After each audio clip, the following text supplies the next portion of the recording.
आज हम पढ़ेंगे नामवर सिंह का निबंध संस्कृति और सौंदर्य।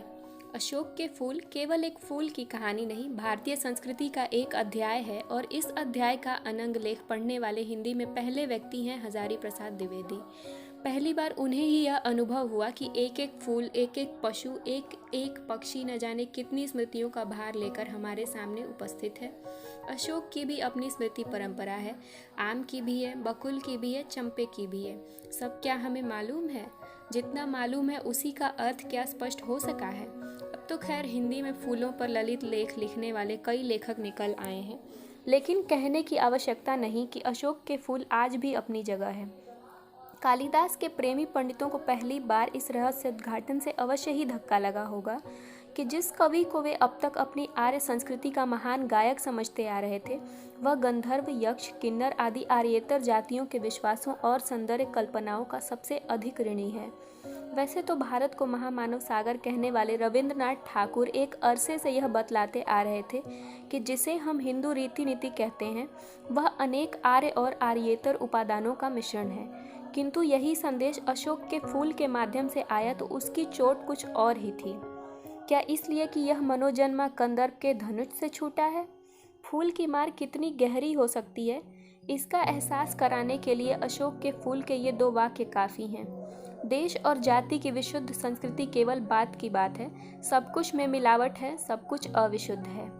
और सच कहा जाए तो आर्य संस्कृति की शुद्धता के अहंकार पर चोट करने के लिए ही अशोक के फूल लिखा गया है, प्रकृति वर्णन के लिए नहीं। यह निबंध द्विवेदी जी के शुद्ध पुष्प प्रेम का प्रमाण नहीं, बल्कि संस्कृति दृष्टि का अनूठा दस्तावेज है। अब तो भारत की सामाजिक संस्कृति की दिन रात माला जपने वाले बहुतेरे हो गए हैं।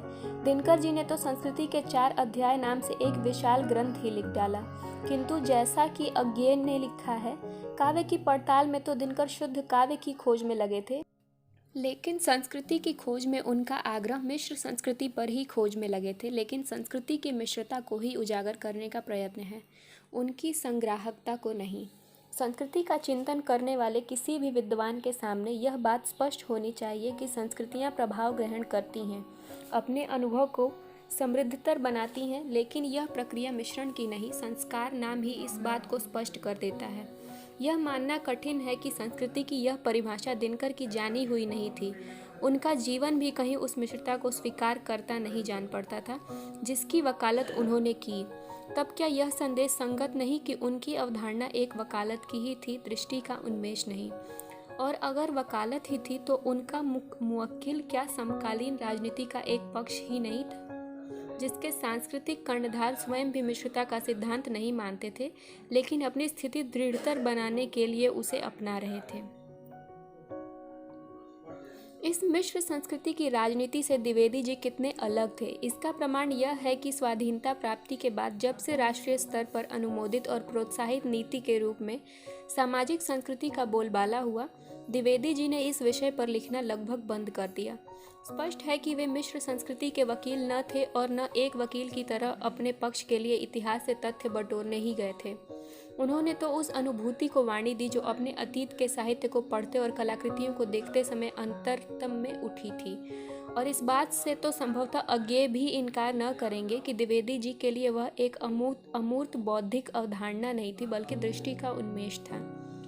इसलिए जब द्विवेदी जी कहते हैं कि सब कुछ अविशुद्ध है, तो तुरंत बाद यह भी जोड़ते हैं कि शुद्ध है केवल मनुष्य की जिजीविषा।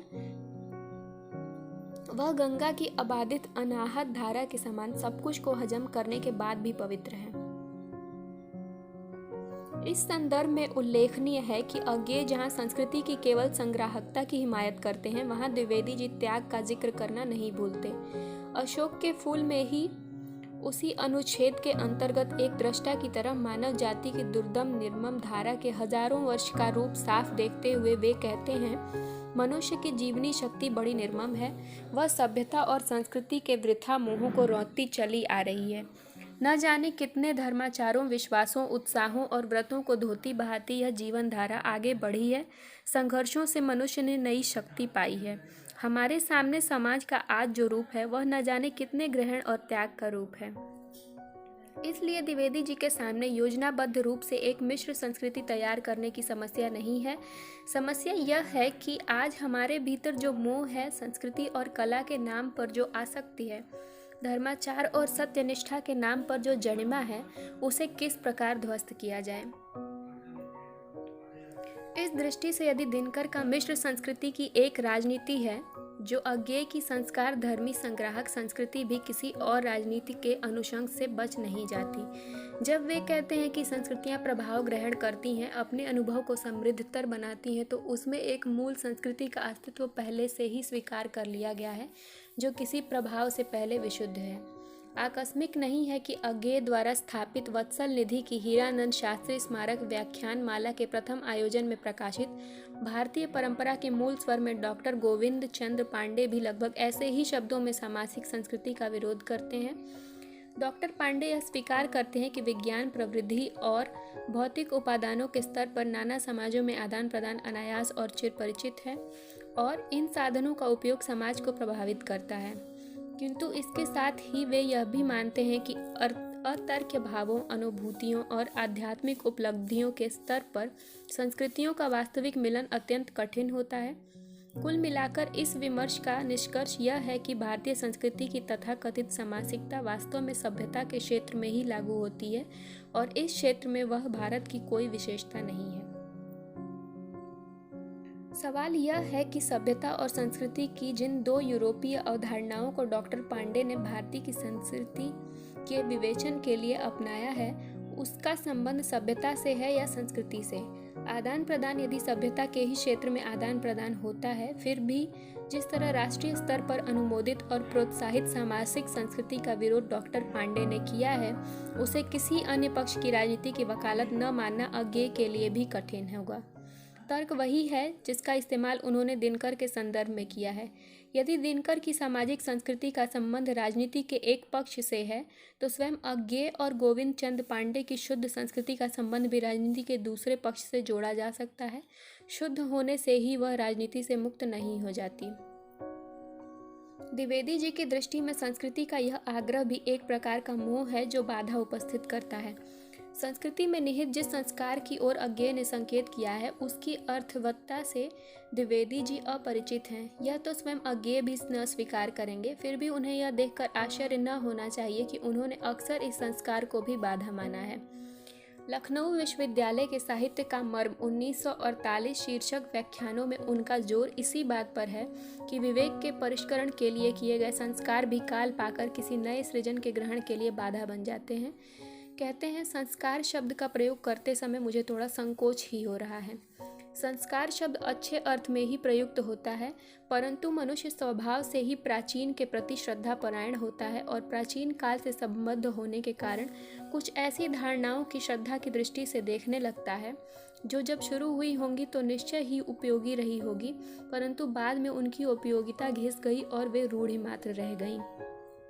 ऐसे संस्कार सब समय बृहत्तर मानव पट भूमिका पर खरे नहीं उतरते। इस कालगत संस्कारों की चर्चा करने के बाद वे उन देशगत और जातिगत संस्कारों की ओर भी संकेत करते हैं जो अन्य देश और अन्य जाति के विश्वासों पर आधारित साहित्य को समझने में बाधक होते हैं।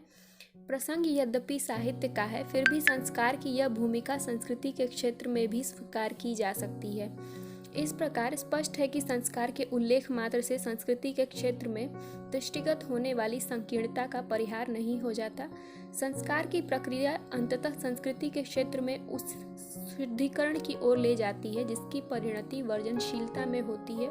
यह वही वर्जनशीलता है जिस पर भारतीय संस्कृति के बहुत से हिमायतियों को अभिमान है।